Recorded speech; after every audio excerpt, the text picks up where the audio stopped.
ये नजराना पेश कर रहे हैं ग्रुप ऑफ राजाना दीवाना राजकोट।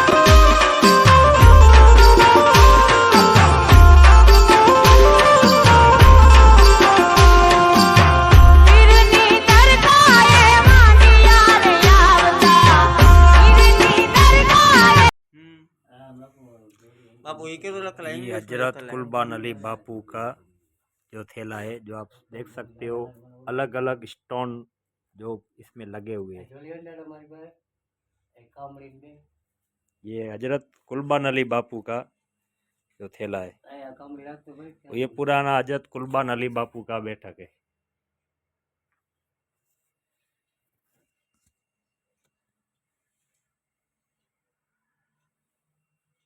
हाँ, बशीर साहब भी आया करते थे। बशीर साहब यहाँ मोरबी के बशीर बापू भी आया करते थे। यहाँ का फोटो लगा हुआ है।